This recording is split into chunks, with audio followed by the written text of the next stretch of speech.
Salve Maria. Regras para discernir o verdadeiro do falso nas revelações privadas.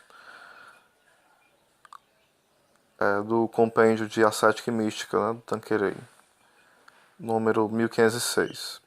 Uma revelação pode ser verdadeira na substância e ter, contudo, misturado os erros acessórios. Deus não multiplica os milagres sem razão, nem corrige os preconceitos ou erros que se podem encontrar no espírito dos videntes. Tem em vista o seu bem espiritual e não a sua formação intelectual. Isto melhor o compreenderemos, analisando as principais causas de erros que se encontram em algumas revelações privadas. A primeira causa é a mistura da atividade humana com a ação sobrenatural de Deus. Sobretudo se a imaginação e espíritos são dotados de grande vivacidade. Assim, por exemplo, encontra-se nas revelações privadas os erros do tempo sobre as ciências físicas ou históricas. Santa Francisca Romana afirma que viu um céu de cristal entre o céu das estrelas e o empíreo, e atribuiu a cor azul do firmamento ao céu das estrelas. Maria de Ágreda creu saber, por meio de revelação, que esse céu de cristal se dividiu em 11 partes no momento da encarnação. Isso está no livro A Mística Cidade de Deus, né? Essa parte da Maria de Ágreda, o que ela vai falar. Aí na tradução francesa essa parte foi omitida, né?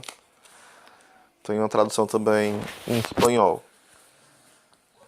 Então vamos lá. Outras vezes encontra-se também nessas revelações as ideias e até os preconceitos ou sistemas dos diretores e das videntes. Fiada em seus diretores, creu ver Santa Coleta que Santa Ana havia sido casada 3 vezes e a vinha visitar com sua numerosa família. Às vezes, as santas dominicanas e franciscanas falavam nas suas visões em conformidade com o sistema particular da sua ordem. Insinua-se também, às vezes, erros históricos nas revelações. Deus não costuma revelar pormenores exatos sobre a vida de Jesus Cristo ou sobre a Virgem Maria, quando para a piedade não há neles mais que interesse medíocre.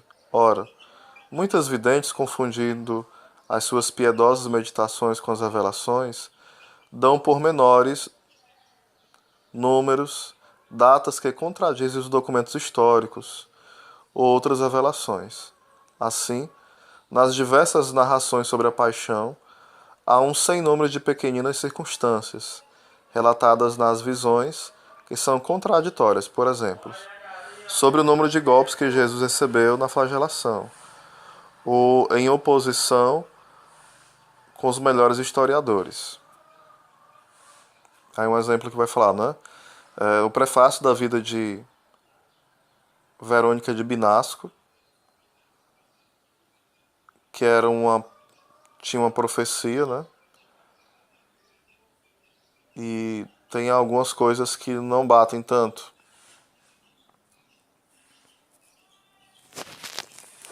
Então vamos lá, continuando.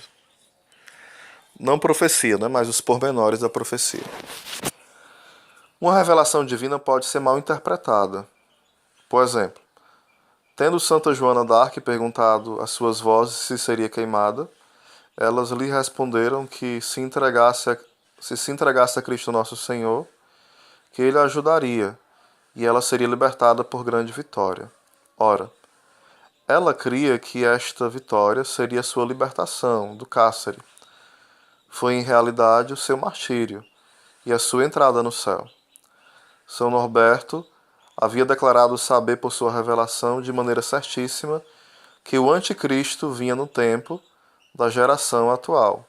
Isso no século XII, século XIII, não dá para visualizar bem.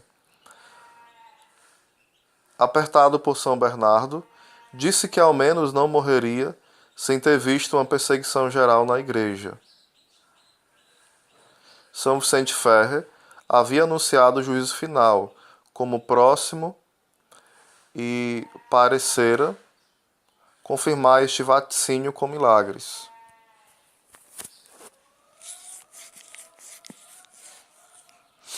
Uma revelação pode ser inconscientemente alterada pelo próprio vidente no momento em que procura explicá-la, ou mais frequentemente ainda, pelos seus secretários. A própria Santa Brígida reconhece que às vezes retocava as suas revelações para melhor se explicar. Estas explicações nem sempre são isentas de erros. Reconhece-se hoje que os secretários que escreveram as revelações de Maria de Ágreda, de Catarina de Emerique e de Maria Lataches as retocaram numa medida que é difícil determinar. Por todas essas razões, nunca será excessiva a prudência empregada no exame das revelações privadas. Então, aqui está um pouquinho sobre como proceder, né, no discernimento dessas questões.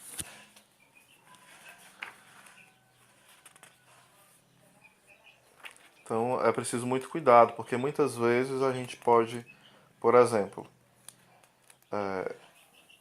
Deus não vai aparecer para alguém e mandar ela ter relação sexual antes do casamento. Nunca.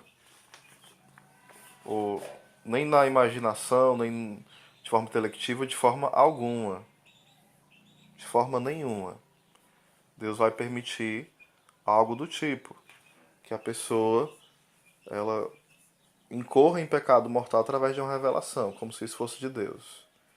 Isso ou é fantasia da pessoa ou uma ação demoníaca, nunca de Deus.